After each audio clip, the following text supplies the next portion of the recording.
నమస్తే, నేను ప్రశాంత్.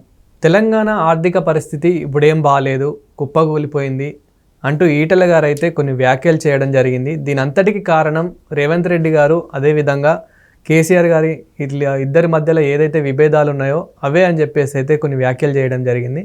మరి అసలు ఏం జరుగుతుంది, ఇది ఎంతవరకు నిజం అనే విషయాలు అయితే తెలుసుకుందాం. దీని గురించి అయితే మాట్లాడేందుకు ప్రస్తుతం మనతో పాటు సీనియర్ జర్నలిస్ట్ సిఎస్ రావు గారు ఉన్నారు. నమస్తే అండి. నమస్తే. సో సీఎం రేవంత్ రెడ్డి గారు, అదేవిధంగా కేసీఆర్ గారి మధ్యలో కొన్ని విభేదాలు జరుగుతున్నాయి, దీనివల్లే తెలంగాణ ఆర్థిక పరిస్థితి ఇప్పుడు కుప్పకూలిపోయింది అని చెప్పేసి అంటూ ఈటెల రాజేందర్ గారు అయితే కొన్ని వ్యాఖ్యలు చేయడం జరిగింది. ఇది ఎంతవరకు నిజం? సో ఈ వ్యాఖ్యలు చేస్తూ అడిషనల్గా ఇంకొక వ్యాఖ్య కూడా చేశారు. ఆంధ్రప్రదేశ్ అభివృద్ధి రాకెట్లాగా దూసుకుపోతుంది, కానీ తెలంగాణదేమో కుప్పకూలిపోయింది. దీనికి కారణం ఏంటంటే కేసీఆర్ అలాగే రేవంత్ రెడ్డి గారి మధ్య రాజకీయపరమైనటువంటి శత్రుత్వం కారణంగా నేనని చెప్తూ ఆంధ్రప్రదేశ్ అభివృద్ధి గురించి ఎక్కువగా ఆయన ప్రస్తావించారు ఈటెల రాజేందర్ గారు. జనరల్గా అభివృద్ధిని ఈ రెండు రాష్ట్రాలు కంపేర్ చేయటం అనేది గత కొంతకాలంగా మనం గమనిస్తూ ఉన్నాం. ఎందుకు, ఒకటిగా ఉన్నటువంటి రాష్ట్రాలు భౌగోళికంగా విడిపోయాయి. విడిపోయిన తర్వాత ఆ రాష్ట్రం ఏం చేస్తుంది, ఈ రాష్ట్రం ఏం చేస్తుంది అనేటువంటి కంపారిజను బాగా ఎక్కువైపోయింది. ఇప్పుడు మీకు తీసుకుంటే 2014 నుంచి 2019 మధ్యలో తీసుకుంటే ఆంధ్రప్రదేశ్ రాష్ట్రానికి రాజధాని లేదు, ఎక్కడ కూడా తెలియదు. అలాంటి పరిస్థితుల్లో చంద్రబాబు నాయుడు గారు ఆంధ్రప్రదేశ్ ముఖ్యమంత్రిగా బాధ్యతలు స్వీకరించి బస్సులోనే ఆయన పరిపాలనని ప్రారంభించారు. అదే తెలంగాణకు వచ్చేటప్పటికి అప్పటికే అభివృద్ధి చెందినటువంటి హైదరాబాద్ ఉంది, సెక్రటరియట్ ఉంది, అన్ని హంగులతోటి ఏర్పడినటువంటి రాష్ట్రం. దీన్ని కేసీఆర్ గారికి అప్పచెప్పారు, కేసీఆర్ చేతుల్లోకి వెళ్ళిపోయింది. ఆ సమయంలో రెండు రాష్ట్రాల అభివృద్ధిని కంపేర్ చేశారు.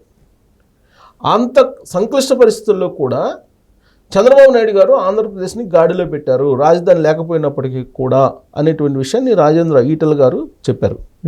సో ఈటెల రాజేంద్ర చెప్పిన దాన్ని మనం ఎందుకు అంత సీరియస్గా తీసుకొని మనం విశ్లేషించుకోవాల్సి వస్తుంది అని అంటే, తొలి ఉద్యమ నాయకుడు ఆయన, మలి ఉద్యమ నాయకుడు, మలి ఉద్యమంలో తొలి నాయకుడు. ఎందుకనంటే కేసీఆర్ కన్నా కూడా ఈటెల రాజేందర్ గారు ఎక్కువగా ఉద్యమంలో మనకి కనిపించారు.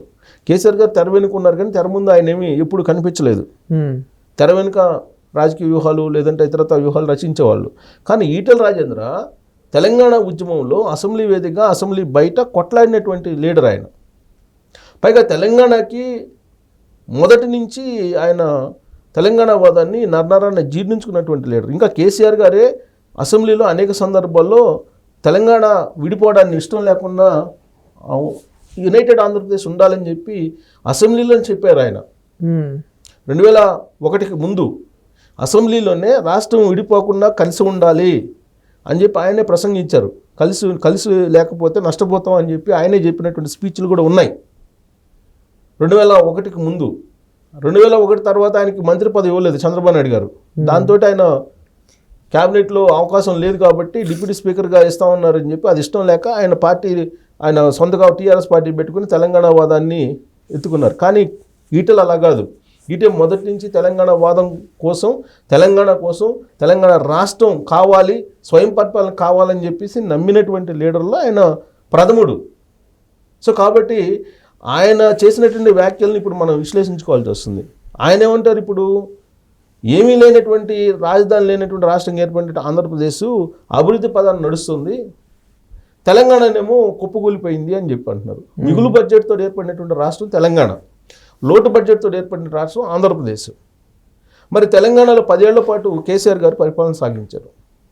మరి తెలంగాణలో 10 ఏళ్ల పాటు కేసీఆర్ గారు ఏం సాధించారు, ఏం చేశారు అని అంటే, బీఆర్ఎస్ పార్టీ వాళ్ళు చెప్పేది ఏంది, మేము కాళేశ్వరం కట్టాము, మేము 24 గంటలు విద్యుత్ ఇచ్చాము, మేము మంచినీళ్ళు సరఫరా చేసాము, ప్రతి ఇంటికి కుళాయి ఇచ్చాము, తర్వాత రియల్ ఎస్టేట్ అంతకుముందు ఆంధ్రాలో 1 ఎకరం అమ్ముకుంటే ఇక్కడ 10 ఎకరాలు వచ్చేది, కానీ ఇప్పుడు హైదరాబాద్లో 1 ఎకరం అమ్ముకుంటే ఆంధ్రాలో 100 ఎకరాలు వస్తుంది. ఇదే కదా డెవలప్మెంట్ అనేది వాళ్ళు చెప్తున్నారు అసెంబ్లీ బయట, అసెంబ్లీ లోపల. ఆ అభివృద్ధి కాదు, అది నిజమైన అభివృద్ధి కాదు అని చెప్పేసి ఇప్పుడు తెలుస్తుంది. అదంతా కూడా నీటి బుడగ, వాళ్ళు చెప్పేటువంటి మాటలు నీటి బుడగ లాంటివి అని చెప్పి ఈటెల రాజేందర్ గారు భావిస్తున్నారు. రేవంత్ రెడ్డి గారు అదే చెప్పారు. రేవంత్ రెడ్డి గారు అసెంబ్లీ వేదికగా కూడా చెప్పారు కదా, శ్వేతపత్రాలు విడుదల చేశారు కదా కాంగ్రెస్ పార్టీ 2023 అధికారంలోకి వచ్చిన తర్వాత అసలు రాష్ట్రంలో పరిస్థితి ఏంటి, వాస్తవ పరిస్థితి ఏంటి అనేది శ్వేతపత్రాలు విడుదల చేశారు. అఫీషియల్ రికార్డు కదా శ్వేతపత్రాలు అంటే, అధికారులు ఇచ్చినటువంటి డేటా, గత ప్రభుత్వం తాలూకు ఇచ్చినటువంటి డేటా కదా అది. ఆ డేటానే బయటపెట్టి ఆయన ఏమన్నారు, నేనేదో లంకి బిందెలు ఉన్నాయనుకున్నాను, కానీ ఇక్కడ ఉండేది ఓటి బిందెలే, అప్పు ఉంది రాష్ట్రానికి, దాదాపు 8 లక్షల కోట్ల రూపాయలు అప్పు చేసి వెళ్ళిపోయారు కేసీఆర్.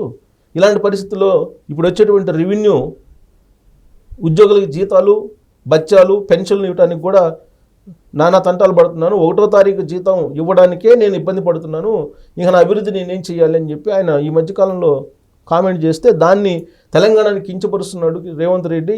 తెలంగాణ దివాళా తీసింది అనేటువంటి యాంగిల్లో ప్రపంచానికి చెప్తున్నాడు అనేది ఆయన మీద రాజకీయపరమైన దాడిని బీఆర్ఎస్ పార్టీ నాయకులు ఎక్కుపెట్టారు. అసలు వాస్తవ రికార్డు ప్రకారంగా ఆయనే చెప్తున్నాడు, ఉద్యోగులు వెళ్ళేసి మాకు జీతాలు పెంచండి, పీఆర్సీ వేయండి, లేకపోతే పాత బకాయిలు ఇవ్వండి అని అడిగినప్పుడు మీరు నన్ను చంపి కోసినా కానీ నేను రూపాయి ఇవ్వలేను, మీకు రూపాయి పెంచలేనని చెప్పి ఆయన చెప్పాడు. ఎందుకు పెంచలేనంటే వాస్తవం ఇది, ఆయన వస్తున్నటువంటి రెవెన్యూని ఆయన చెప్పాడు. కేసీఆర్ గారు చేసినటువంటి అప్పులకి వడ్డీ ఎంత కట్టాల్సి వస్తుంది, మీకు జీతాలు, బత్యాలు, పెన్షన్లు ఎంత ఇవ్వాల్సి వస్తుంది, ఈ రెండు పోగా నాకు ఏమీ మిగల్చలేదు, నేను ఎక్కడి నుంచి తెచ్చి ఇచ్చేది అని చెప్పేసి ఆయన అంటున్నారు. మీరే రెవెన్యూ పెంచేలాగా ప్రయత్నం చేయండి అని చెప్పి ఆయన ఉన్న వాస్తవాన్ని వాళ్ళకి చెప్పేటువంటి ప్రయత్నం చేశారు. దాంట్లో నుంచి కూడా రాజకీయ కోణం నుంచి ఎతికి తెలంగాణ రాష్ట్రం దివాళా తీసిందనేటువంటి యాంగిల్లో ఆయన మాట్లాడుతున్నాడు అనేటువంటిది బీఆర్ఎస్ పార్టీ వాళ్ళు పెద్ద స్లోగన్ తీసుకున్నారు. ఇప్పుడు ఈటల రాజేంద్ర ఏమంటారు, ఈటల రాజేంద్ర గారు ఉద్యమ నాయకుడు కదా, మరి ఈటల రాజేంద్ర గారు ఏమంటున్నారు, తెలంగాణ రాష్ట్రం కుప్పకూలిపోయిందని చెప్తున్నారు కదా. వాస్తవంగా అయితే తెలంగాణ రాకెట్ కంటే వేగంగా అభివృద్ధి చెందాలి, కానీ అటు కేసీఆర్ గారు చేసిన 10 సంవత్సరాల పరిపాలనకి ఇప్పుడు 16 నెలల రేవంత్ రెడ్డి గారి పరిపాలన కారణంగా ఆంధ్రప్రదేశ్ కంటే వెనకబడిపోయింది తెలంగాణ రాష్ట్రం.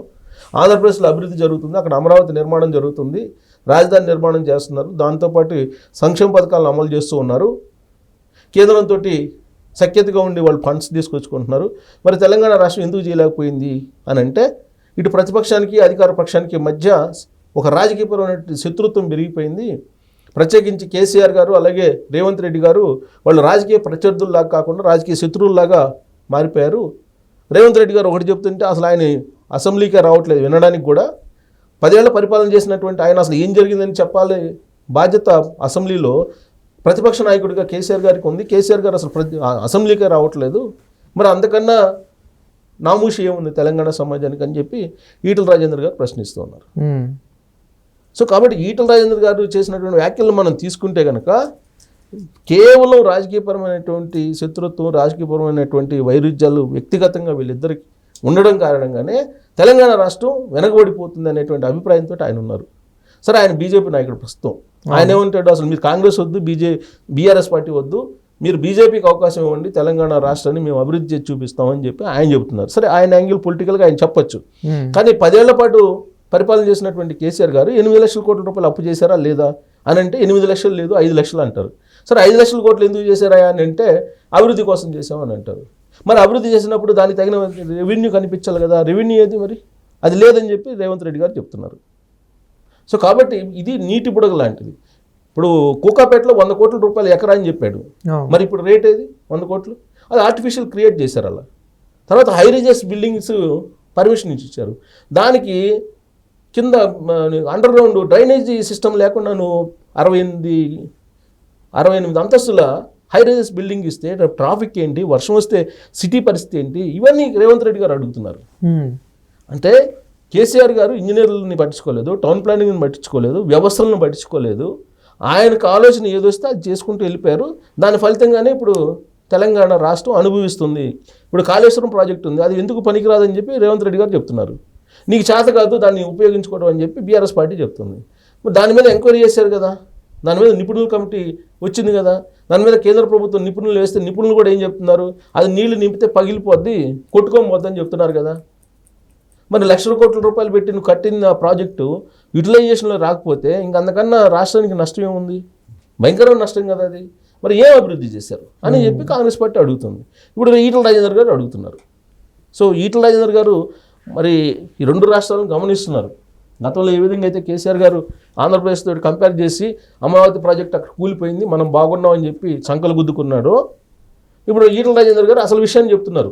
మొన్నటిదాకా రేవంత్ రెడ్డి గారు చెప్పారు, ఇప్పుడు అసలు విషయాన్ని చెప్తున్నారు. ఆంధ్రప్రదేశ్ అభివృద్ధి అద్భుతంగా జరుగుతుంది, అక్కడ అభివృద్ధిని చూసి నేర్చుకోండి మీరు అని చెప్పి చెబుతున్నారు. రాజధాని లేకపోయినా కానీ వాళ్ళు అభివృద్ధి మార్గాన్ని వెళ్తున్నారు అని చెప్పి ప్రశంసిస్తున్నారు ఆంధ్రప్రదేశ్ రాష్ట్రంలో ఉన్న పరిపాలనని.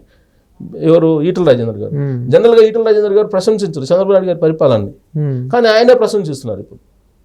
అంటే వాస్తవాల్ని ఆయన ప్రజలకు చెప్పే ప్రయత్నం చేస్తున్నారు తెలంగాణ సమాజానికి. సో ఇప్పటికి కూడా ఈటల రాజేందర్ గారు చెప్పింది కూడా నమ్మకపోతే మనం ఏం చేయలేం. Thank you sir. Thank you.